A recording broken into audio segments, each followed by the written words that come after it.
What's going on, new minds? I just want to bring you guys a little bit longer of a video from the outdoor patio. This is going to be the first video in a series where I'm reading over the white papers for PiCoin and Pi Network, starting with the original white paper in 2019, and it's going to take about 3 videos to go over the entire thing. Then I'm going to go in about 2 or 3 videos over the December 2021 Pi white paper. Of course, guys, a lot of this information has changed, but I think it's important for us as investors to know where the team started, what their vision was like, and how that's changed over time. Let's go ahead and get into the video. Make sure you guys subscribe and like this video. Let me know in the comments down below if you appreciate this type of content. White paper, March 2019, original. The article begins with a preface. As the world becomes increasingly digital, cryptocurrency is the next natural step in the evolution of money. Pi is the first digital cryptocurrency for everyday people, representing a major step forward in the adoption of cryptocurrency worldwide.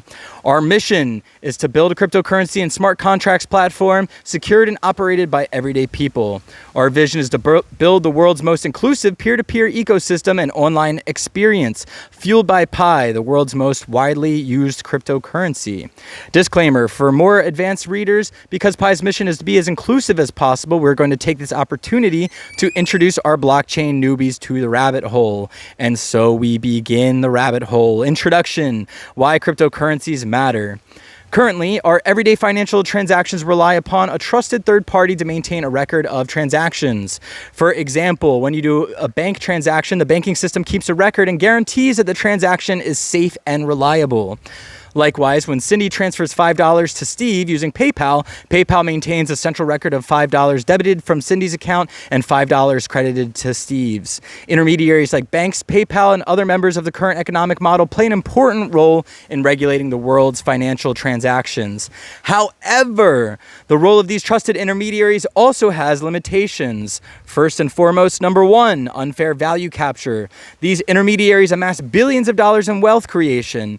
PayPal market cap is about $130 billion USD, but amass virtually nothing onto their customers, the everyday people on the ground whose money drives a meaningful proportion of the global economy.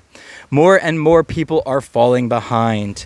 Number 2, fees. Banks and companies charge large fees for facilitating transactions. These fees often disproportionately impact lower income populations who have the fewest alternatives.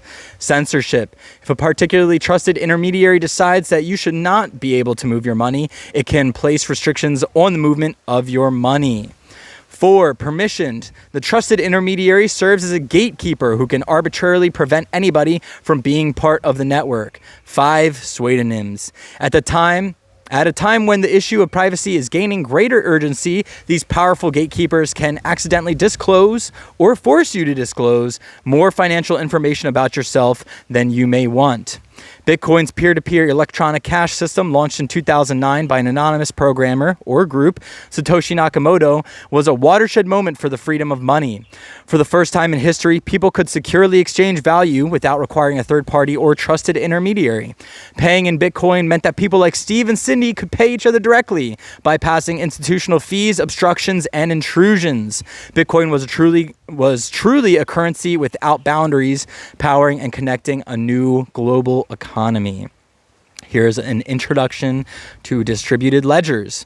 Bitcoin achieved this historical feat by a distributed record. While the current financial system relies on the traditional central record of truth, the Bitcoin record is maintained by a distributed community of validators who access and update this public ledger.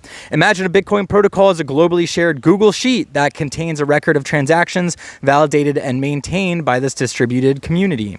The breakthrough of Bitcoin and general blockchain technology is that even though the record is maintained by a community, the technology enables them to always reach consensus on truthful transactions, ensuring that cheaters cannot record false transactions or overtake the system. This technological advancement allows for the removal of the centralized intermediary without compromising transactional financial security. Nice. The article continues to talk about the benefits of distributed ledgers. In addition to decentralization,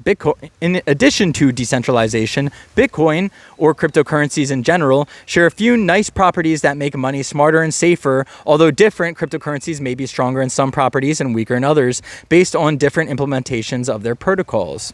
Cryptocurrencies are held in cryptographic wallets identified by a publicly accessible address and is secured by a very strong privately held password called the private key. This private key cryptographically signs transactions and is virtually impossible to create fraudulent signatures. This provides security and unseizability. Unlike traditional bank accounts that can be seized by government authorities, the cryptocurrency in your wallet can never be taken away by anyone without your private key. Cryptocurrencies are censorship resistant due to their decentralized nature because anyone can submit transactions to any computer in the network to get recorded and validated.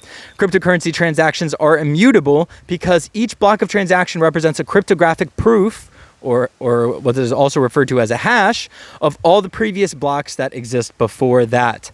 Once someone sends you money, they cannot steal back their payment to you, i.e. no bouncing checks in blockchain. Some of the cryptocurrencies can even support atomic transactions. Smart contracts built atop these cryptocurrencies do not merely rely on law for enforcement, but directly enforce through publicly auditable code, which make them trustless and can potentially get rid of middlemen in many businesses. Example, escrows for real estate, and so on. The article continues to talk about securing distributed ledgers. This is also referred to as mining. One of the challenges of maintaining a distributed record of transactions is security, specifically how to have an open and editable ledger while preventing fraudulent activity. To address this challenge, Bitcoin introduced a novel process called mining, using the consensus algorithm, proof of work, to determine who is trusted to make updates to the shared record of transactions. You can think of the mining as a type of economic game that forces validators to prove their merit when trying to add transactions to the record. To qualify, validators must solve a series of complex computational puzzles. The validator who solves the puzzle first is rewarded by being allowed to post the latest block of transactions. Posting the latest blocks of transactions allows validators to mine a block reward, currently 12.5 Bitcoin or $40,000 at the time of writing. Go ahead and comment down below if you can the price of Bitcoin at the time you're hearing this video. This process is very secure, but it demands enormous computing power and energy consumption as users essentially burn money to solve the computational puzzle that earns them more Bitcoin. The burn to earn ratio is so punitive that it is always in validator self-interest to be honest transactions to the Bitcoin record. That is the problem. The problem continues. Oh, I guess this is the start of the problem. That is the end of the introduction. Problem. Centralization of power and money put first-generation cryptocurrencies out of reach.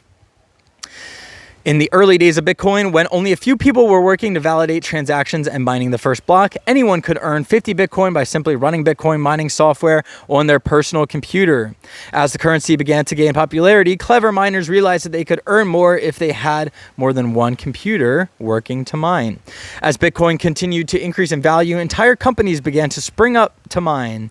These companies developed specialized chips, ASICs, and constructed huge farms of servers using the ASIC chips to mine Bitcoin. The emergence of these enormous mining corporations drove the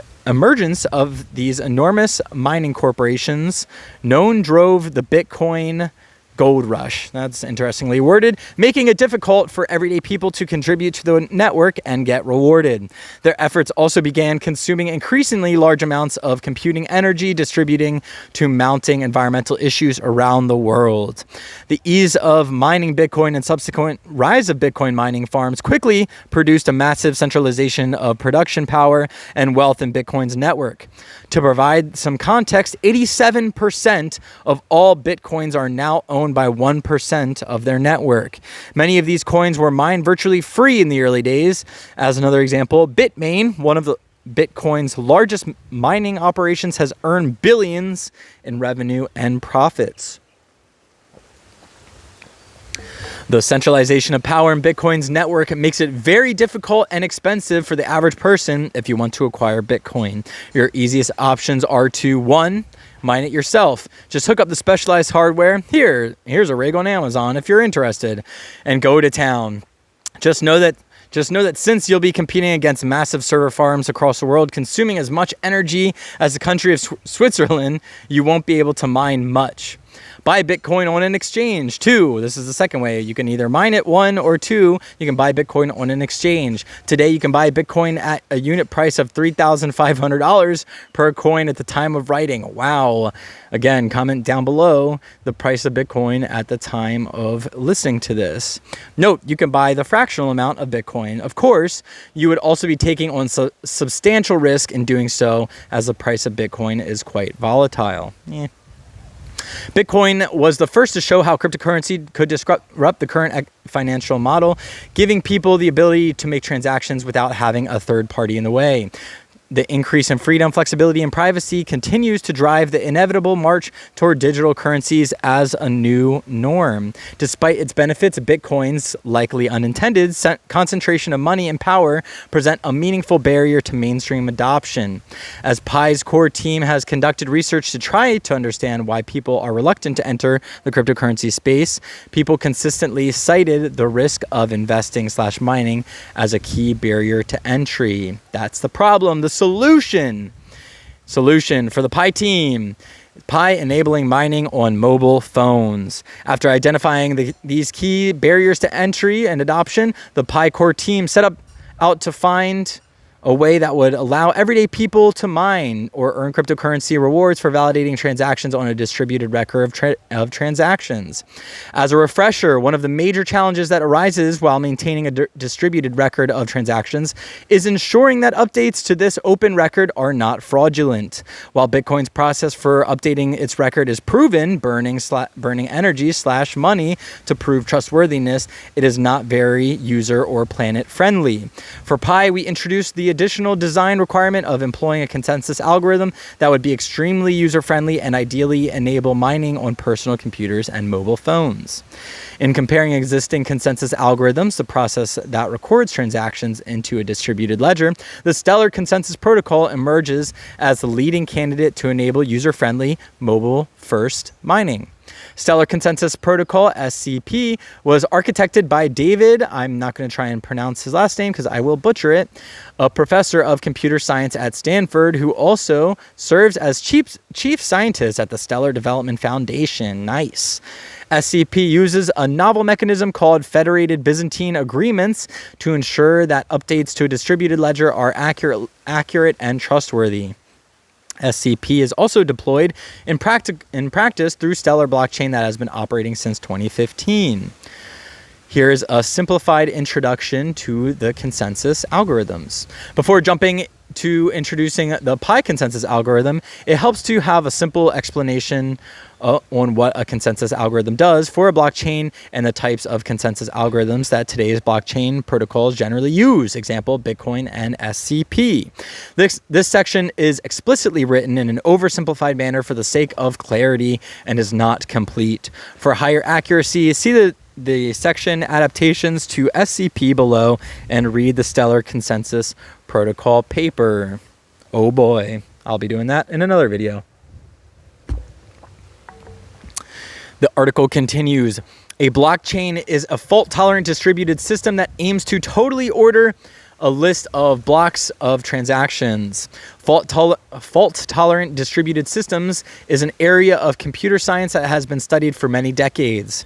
They are called distributed systems because they do not have a centralized server, but instead they are composed of a decentralized list of computers called nodes or peers that need to come to a consensus as to what is the content and total ordering of blocks. They are also called fault-tolerant because they can tolerate a certain degree of faulty nodes in the system. Example, up to 33% of nodes can be faulty and the overall system continues to operate normally. Pretty cool. There are two broad categories of consensus algorithms.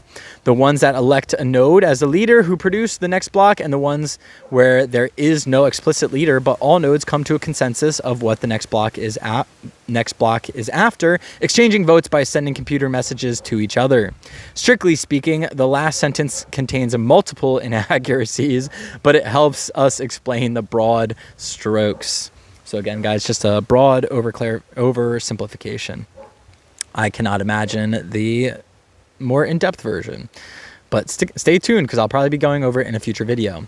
This article continues. Bitcoin uses the first type of consensus algorithm. All Bitcoin nodes are competing against each other in solving a cryptographic puzzle. Because the solution is found randomly, essentially the node that finds the solution first by chance is elected the leader of the round who produces the next block. This algorithm is called proof of work and results in a lot of energy consumption. Here's a simplified version or a simplified introduction to the Stellar Consensus Protocol, which is 20022 compliant, just saying. We'll get into that in a future video.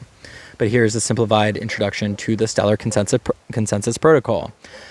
Pi uses the other type of consensus algorithms and is based on the Stellar Consensus Protocol, SCP, and an algorithm called Federated Byzantine Agreement, FBA. Such algorithms don't have energy waste, but they require exchanging many network messages in order for the node to come to consensus on what the next block should be. Each node can independently determine if a transaction is valid or not. Example, authority of making the transaction and double spending based on the cryptographic signature and the transaction history. However, for a network of computers to agree on which transaction to record in a block and the order of these transactions and blocks, they need to message each other and have multiple rounds of voting to come to consensus. Intuitively, such messages from different computers in the network about which block is the next would look like the following. I propose we all vote for block A to be next. I vote for block A to be the next block. I confirm that the majority of the nodes I trust also voted for block A, from which the consensus algorithm enables this node to conclude that A is the next block, and there could be no block other than A as the next block. Even though the above voting steps seem a lot, the internet is adequately fast and these messages are lightweight. Thus, such consensus algorithms are more lightweight than Bitcoin's proof of work. One major representative of such algorithms is called a Byzantine fault tolerance. Several of the top blockchains today are based on variants of BFT, such as NEO and Ripple. One major criticism of BFT is that it has a centralization point because voting is involved. The set of nodes participating in the voting quorum are centrally determined by the creator of the system in its beginning.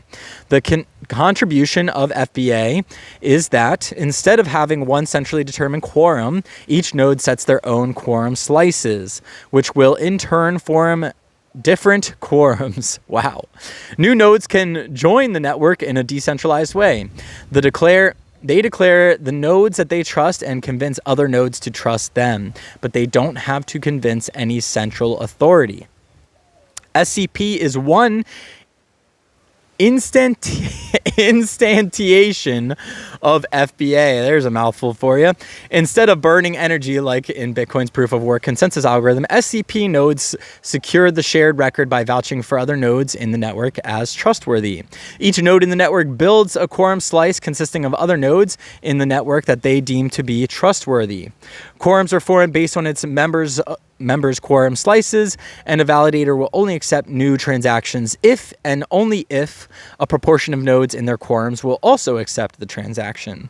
As validators across the network construct their quorums, these quorums help nodes to reach consensus about transactions with guarantee on security. You can learn more about the Stellar Consensus Protocol by checking out this technical summary of SCP. Knock yourself out. I'll read that in a future video. Is this okay? Still, we're part of the solution here. Okay, this article goes on. The solution is not over. Now we're getting into Pi's adaptations to Stellar's consensus protocol. Pi's consensus algorithm builds atop SCP. SCP has been formally proven, Mazière, maybe that's the right way of saying that, 2015, and is currently implemented within the Stellar Network. Unlike Stellar Network, consisting mostly of companies and institutions, example IBM as nodes, Pi intends to allow devices of individuals to contribute to on the protocol level and get rewarded, including mobile phones, laptops, and computers. Below is an introduction on how Pi applies SCP to enable mining by individuals. There are 4 roles Pi users can play as Pi miners, namely 1.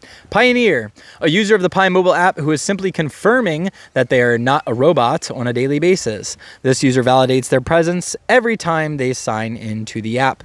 They can also open the app to request transactions, example, make a payment in Pi to another Pioneer. 2. Contributor, a user of the Pi mobile app who is contributing by proving a list of pioneers he or she knows and trusts. In aggregate, Pi contributors will build a global trust graph. 3. Ambassador, a user of the Pi mobile app who is introducing other users into Pi network.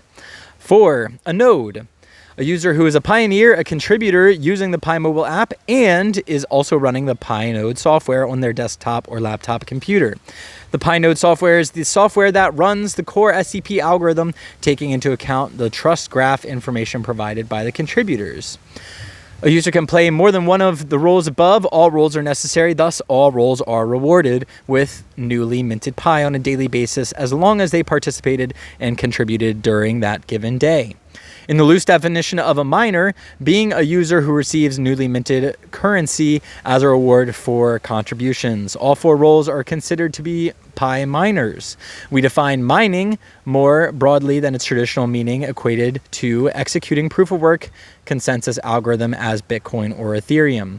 First of all, we need to emphasize that Pi node software has not been released yet. So this is as of the time of this white paper being released in 2019.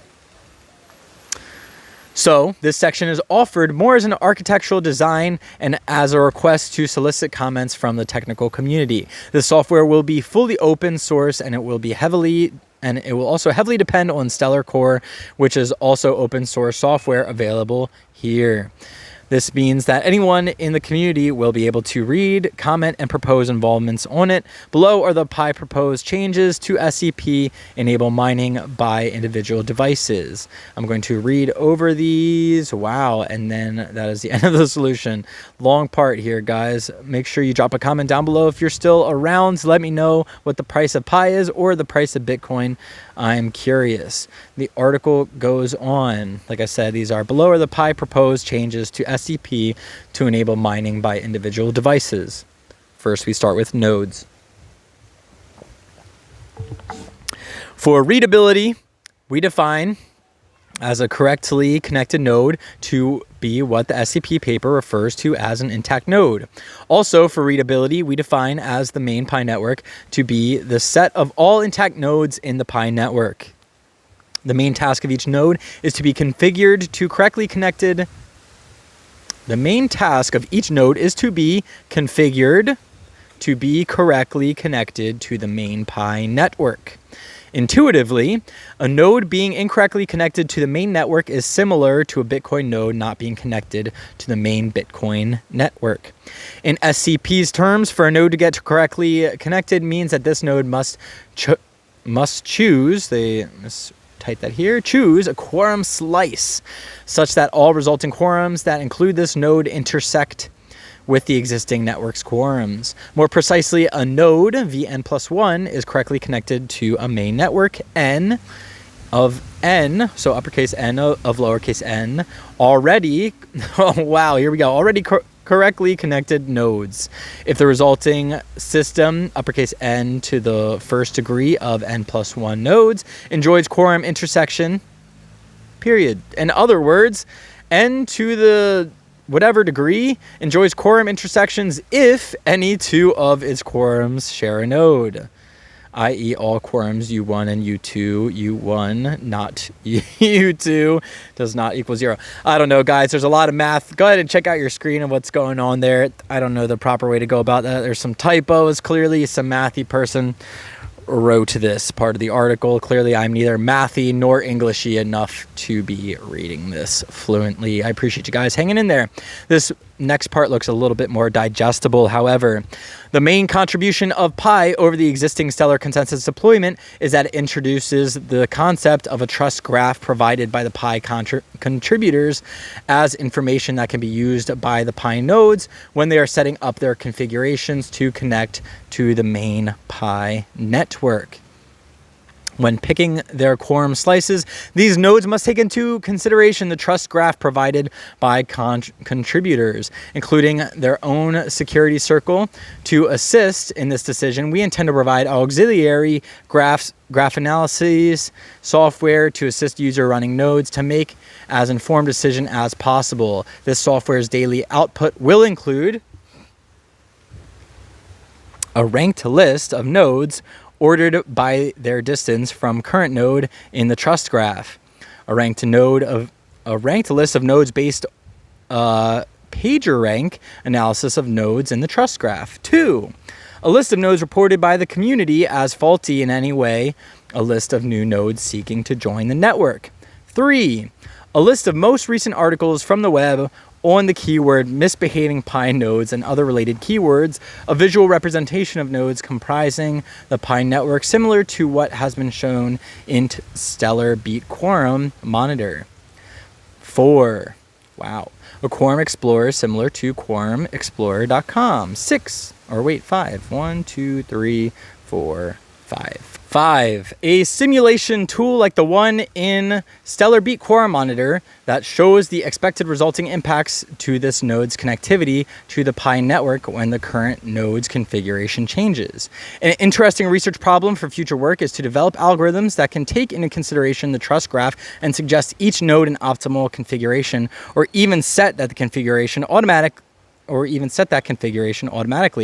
On the first deployment of the Pi network, while users running nodes can update their node configuration at any time, they will be prompted to configure their configurations daily and asked to update them if they see fit. Here we go, guys. Last few parts, then it's the end of the video. You've almost made it to the end of the solution. Mobile app users. When a pioneer needs to confirm that a given transaction has been executed, example, that they have received Pi, they open the mobile app. At that point, the mobile app connects to one or more nodes to inquire if the transaction has been recorded on the ledger, and also to get the most recent block number and hash value of that block. If that pioneer is also running a node, the mobile app connects to that pioneer's own node. If the pioneer is not running a node, then the app connects to multiple nodes and to cross-check this information. Pioneers will have the ability to select which nodes they want their app to connect to. But to make it simple for most users, the app should have a reasonable default set of nodes. Example, a number of nodes closest to the user based on the trust graph, along with a random selection of nodes high in PagerRank. We ask for your feedback on how the default set of nodes for mobile pioneers should be selected. Mining rewards. A beautiful property of the SCP algorithm is that it is more generic than a blockchain. Wow, I hope the wind is okay, guys. This has been a long video. The wind really picks up afternoon here. The beautiful property of the SCP algorithm is that it is more generic than a blockchain. It coordinates consensus across a distributed system of nodes. This means that the same core algorithm is not only used every few seconds to record new transactions and new blocks, but also it can be used to periodically run more complex computations.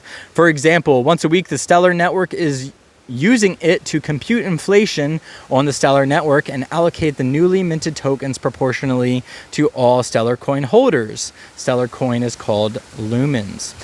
In similar manner, the Pi network employs SCP once a day to compute the network-wide new Pi distribution across all Pi miners, pioneers, contributors, ambassadors, nodes, who actively participated in any given day. In other words, Pi mining rewards are computed only once daily and not on every block of the blockchain. For comparison, Bitcoin allocates mining rewards on every block and give all of the reward to the miner who was lucky enough to be able to solve a computationally incentivized randomized task.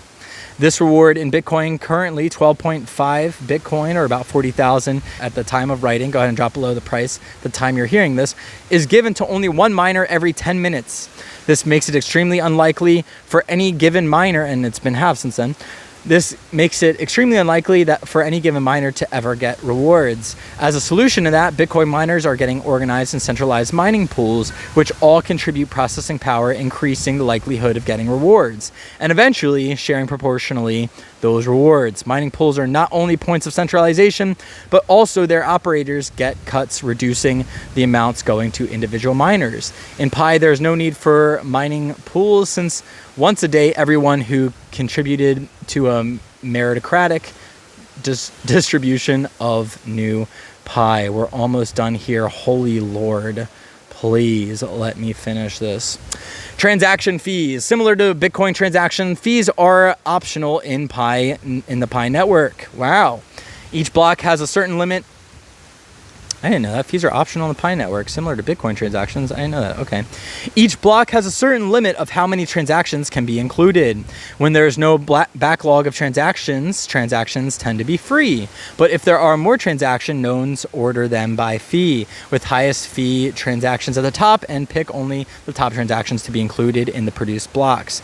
This makes it an open market implementation. Fees are proportionally split among nodes once a day. On every block, the fee of each transaction is transferred into a temporary wallet, from where in the end of the day it is distributed to the active miners of the day. This wallet has an unknown private key. Transactions in and out of that wallet are forced by the protocol itself under the consensus of all nodes, the same way the consensus also mints new Pi every day. Limitations and future work before the wind and all the birds go too crazy around me. SCP has been extensively tested for several years as part of the Stellar network, which at the time of this writing is the 9th largest cryptocurrency in the world. Oof. This gives us quite large degree of confidence in it. One ambition of the Pi project is to scale the number of nodes in the Pi network to be larger than the number of nodes in Stellar network, to allow more everyday users to participate in the core consensus algorithm. Increasing the number of nodes will inevitably increase the number of network messages that must be exchanged between them. Even though these messages are much smaller than an image or YouTube video, and the internet today can reliably transfer videos quickly, the number of messages necessary increases with the number of participating nodes, which can become bottlenecks to the speed of reaching consensus. This will automatically slow down the rate at which new blocks and new transactions are recorded in the network. Thankfully, Stellar is currently much faster than Bitcoin. At the moment, Stellar is calibrated to produce a new block every 3 to 5 seconds, being able to support thousands of transactions per second. By comparison, Bitcoin produces a new block every 10 minutes. Moreover, due to Bitcoin's lack in the safety guarantee, Bitcoin's blockchain in rare occasions can be overwritten within the first hour. This means that a user of Bitcoin must wait 1 hour before they can be sure that a transaction is considered final. SCP guarantees safety, which means after 3 to 5 seconds, one is certain about a transaction. So even the potential scalability bottleneck, Pi expects to achieve transaction finality faster than Bitcoin and possibly slower than Stellar, and process more transactions per second than Bitcoin and possibly fewer than Stellar. While scalability of SCP is still an open research problem, there are multiple promising ways one could speed things up. One possible scalability solution is BlowX root. BlowX proposes a blockchain distribution network, BDN, that utilizes a global network of servers optimized for network performance. While each BDN is centrally controlled by one organization, they offer a provably neutral message passing acceleration, i.e. BDNs can only serve all nodes fairly without discriminating, as messages are encrypted. This means the BDN does not know where messages come from, where they go, or what is inside. This way, Pi nodes can have 2 messages passing routes. Fast one through BDN, which is expected to be reliable most of the time, and its original peer-to-peer message passing interface that is fully decentralized and reliable but is slower. The intuition of this idea is vaguely similar to caching. The cache is a place where a computer can access data very quickly, speeding the average computation, but it is not guaranteed to always have every needed piece of information. When the cache misses, the computer is slowed down, but nothing catastrophic happens. Another solution can be using secure acknowledgement of multicast messages in open peer-to-peer networks similar to Nicolosi and Mazare in 2004 to speed up messages propagation among peers. Guys, that's everything for this video. Before it gets too dark, before this dog start barking, the wind goes too crazy here, I'm gonna cut it out. That's been the first part in this video. It's an introduction, the problem, the solution for Pi Network. Go ahead and watch the next video where I'm gonna be going over in a future video the Pi economic model, utility, governance, and then future updates to the roadmap, including the December 2021 Pi white paper roadmap and much more. Make sure you guys subscribe for more Picoin content, more overall crypto content. Of course, guys, this has been a video from Joe from New Money Crypto. You already know there's smart money, dumb money, old money, and years from now they're going to be calling you new money. Until then, guys, I'll catch you on a video soon. Much love. Peace.